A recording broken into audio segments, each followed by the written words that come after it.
What's up, guys? How are you? Happy Saturday. Welcome in to another episode of the Daily Juice Podcast. My name is Matt Perrault. You guys can follow me across all of my socials at Sports Talk Matt.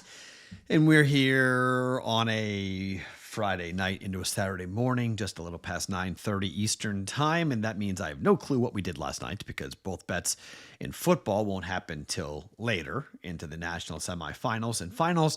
And the Creighton Blue Jay Marquette Golden Eagle bet is currently underway. Marquette's up by a couple of buckets. We'll see. We laid 8.5 with Marquette. We'll see how that game goes for the Creighton Blue Jays. So no idea what we did last night, which is kind of the case when I'm here on the East Coast. So just a quick update as to what we're doing. It's Saturday. I'm here. Sunday, I will be here.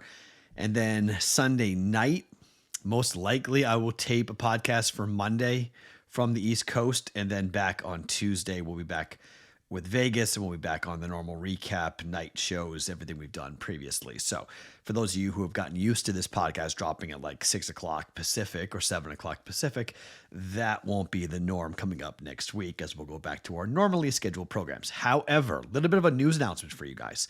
So on Thursdays, we were doing the NFL live stream.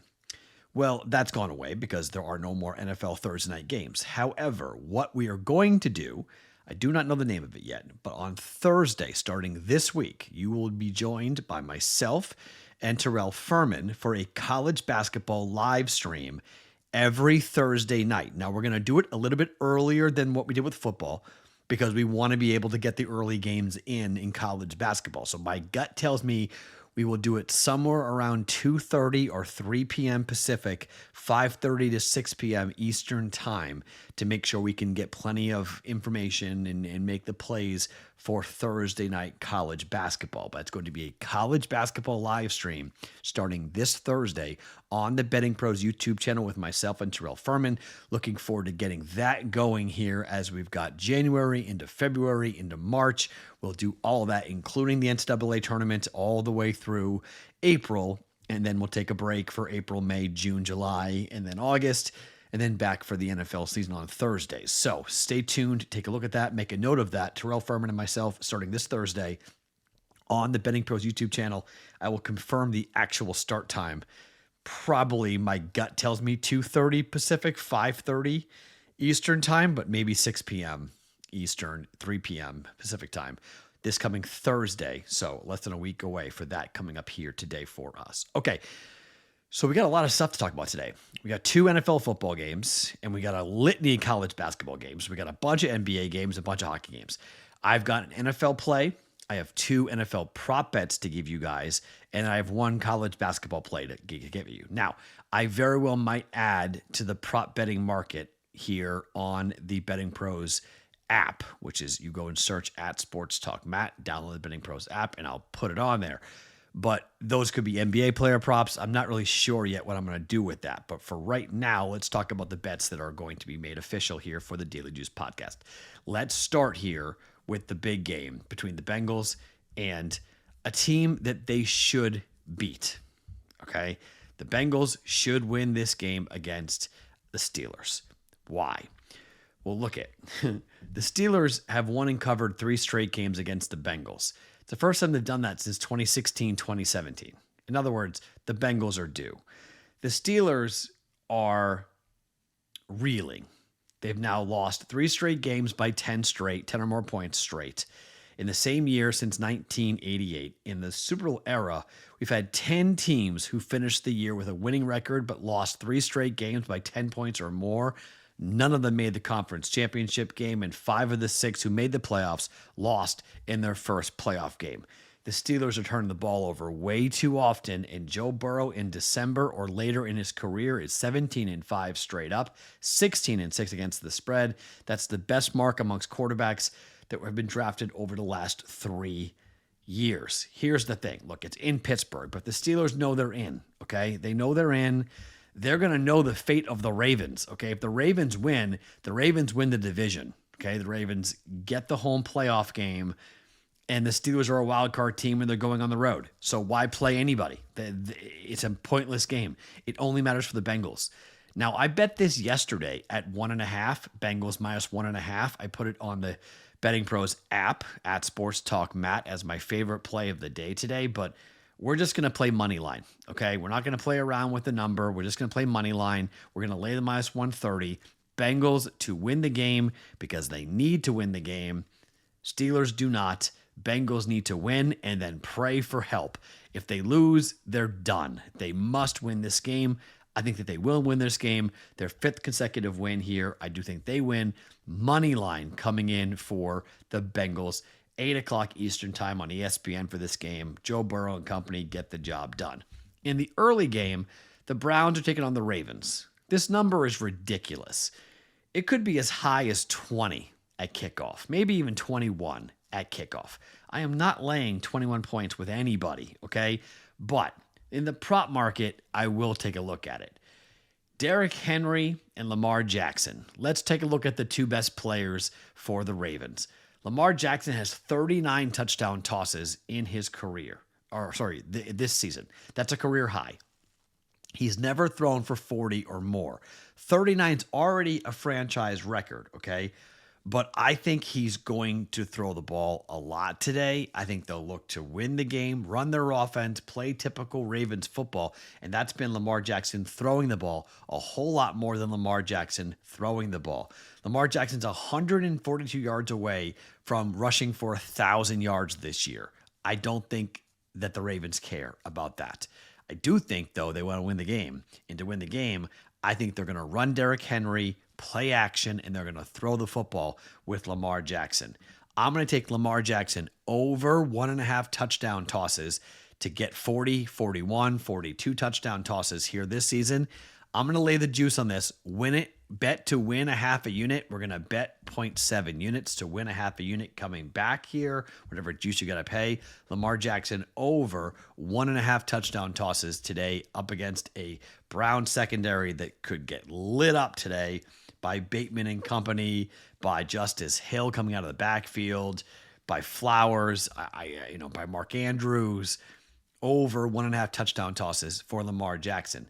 I'm also going to give you a 2-leg same game parlay on props. You can do this at FanDuel if you want. I never give this out, but it's a weird week. It's week 18. I never play this stuff, but I think it's worth it. A correlated parlay. Derrick Henry needs 1 rushing touchdown from breaking the Ravens' single-season rushing record for touchdowns set back in 2003. 1 rushing touchdown.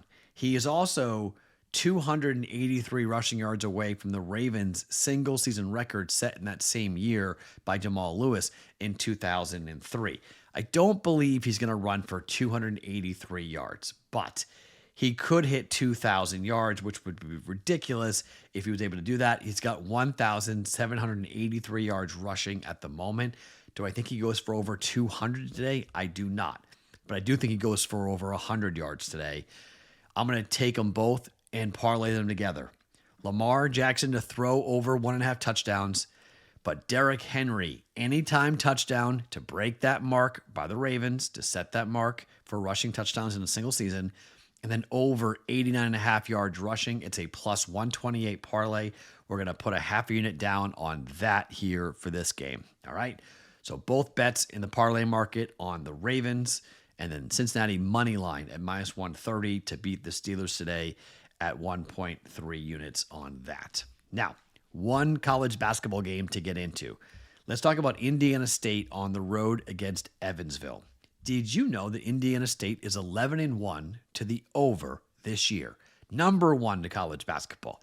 This is, if you're new to the podcast, another one of the teams that we have bet a lot over the last couple of years. Drake, Indiana State, now West Virginia with D-Rock, the Creighton Blue Jays. These are teams I bet quite a bit.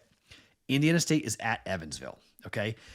The total was 151.5. Indiana State is 8-0 this year to the over on the road, but Evansville is really an under team. 8 straight games to the under. 9-1 to the under over their last 10. They are 0-3 to the, or 3-0 to the under in the Missouri Valley, and they are 4-2 to the under at home. So 2 very different types of opponents here. You look at Indiana State and the points that they have scored recently. 89 against Bradley, 83 against Ohio State, 84 against Murray State, 80 against Missouri State, 87 against Tarleton State, 83 against Iona, 81 against Arkansas State, 97 against Chicago State.